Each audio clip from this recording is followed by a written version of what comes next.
Божи благослов на сите слушатели. Евангелие според Матеј 13 глава.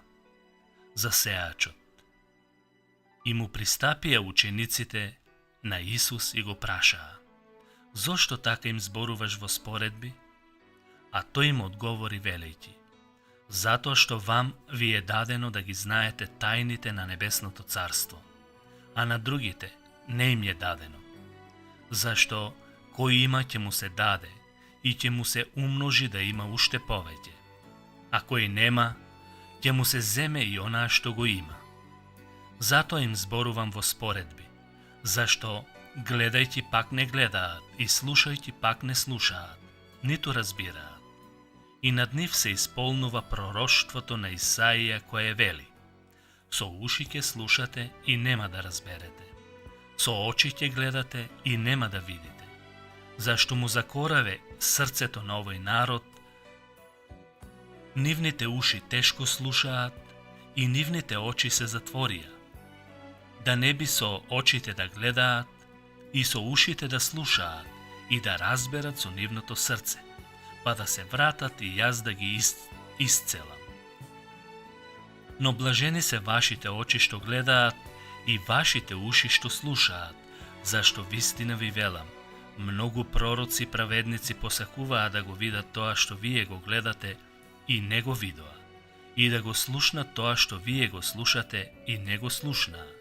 Вие пак слушнете ја споредбата за сеачот. Кога некој го слуша зборот за царството, а не го разбира, доаѓа лукавиот и го граби посеаното во неговото срце. Тоа е она што е посеано покрај патот.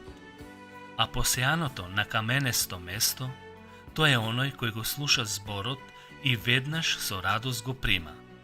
Но бидејќи нема корен во себе и е привремен, па кога ќе дојдат прогонства или неволји заради Евангелието, веднаш се откажува. А посеаното меѓу трње е оној кој го слуша зборот, но секојдневните грижи за овој свет и измамливото богатство го задушуваат зборот и тој останува без плод. А пак посеаното на добра земја е оној кој го слуша зборот и го разбира и дава плод едно 100, друго 60 и друго 30. Како можеме да го разбереме сето тоа? Значи, има тврдоглави слушатели, камени слушатели, трновити слушатели и искрени слушатели. Накусо да го објасниме сето тоа. Тврдоглави слушатели. Некои луѓе стануваат блиски со Евангелието, но немаат љубезност кон онаа што го слушат. Секој пат кога ќе се слушне зборот и не се постапува според него, тоа е тврдоглаво слушање. Се подсмеваат на проповедите, на Божјиот збор и бараат причина за критика отколку за храна на душата.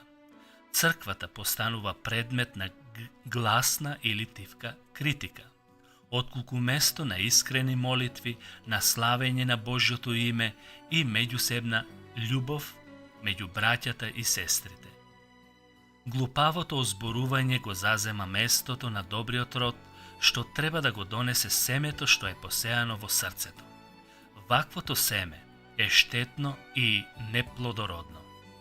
Тврдоглавите слушатели го слушаат зборот, но тие не го разбираат, бидејќи во него гледаат духовна досада, која не им причинува никаква радост. Камени слушатели.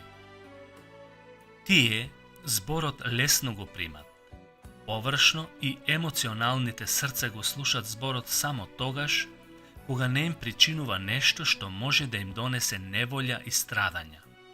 Се додека е добро и љубезно, се додека работите се движат на горна линија, се додека успехот им причинува радост, тие го доживуваат радосно, но штом дојде неволјата, веднаш подлегнуваат и не можат да одолеат на искушенијата. На камената почва луѓето го примаат зборот со радост, но тие не го прифаќаат во мислите, во разумот, туку само се емотивно поттикнати, а не размислуваат на длабочината и на суштината на Евангелието. Трновити слушатели. Тие се богати и живеат светски живот, како и сите други. Секоја пригода ја ползуваат за своја цел. Додека имаат допир со Евангелието, тоа го сметаат како можност да станат уште побогати и поимукни, во поглед на успехот што го имаат зацртано во животот. Нивното срце е евангелизирано и не можат да направат целосна одлука да се откажат од грижите и примамливото богатство. Тие што се на таква почва, каде што има трње, ја примаат вистината, но не како крајно важна работа, туку како нешто споредно што можат и едното и другото да го имаат ако е можно. Искрени слушатели. Тие се искрени, сериозни, доверливи и послушни во се. Искрените го даваат својот плод навреме. Кај нив нема забошутување и несериозност. Тие кога го примаат зборот, го примаат вистински и со цело срце, душа и мисли. Тие се отворени длабоко за вистината и вистината произведува добри и совршени плодови. Значи, сеачот е Исус Христос, Божиот Син. Тоа го прикажува Божиото небесно царство во контраст на она што го проповедаше Јован Крстител за месијанската надеж на земјата. Некој паднаа, ни се вели, во текстот, не вели дека тој сееше на тврдоглавите луѓе, туку тој сееше и некој зрна паднаа таму покрај патот. Целта на сеачот е добра, но дали семето ќе роди зависи од слушателот како слуша и каква е почвата на неговото срце. Овде во овој случај постоje две опасности: немарно отфрлање на вистината, кога ќе се чуе, и активна пакост на ѓаволот кој сака да биде краен уништувач на таа душа. Птиците небесни. Тие се размислувањата, говорот, бизнисот на овој свет. Тие нешта ги расипуваат срцето и мислите и го држат човекот под влијание на лекомисленоста, која што го спречува секое навлегување во Божите тајни.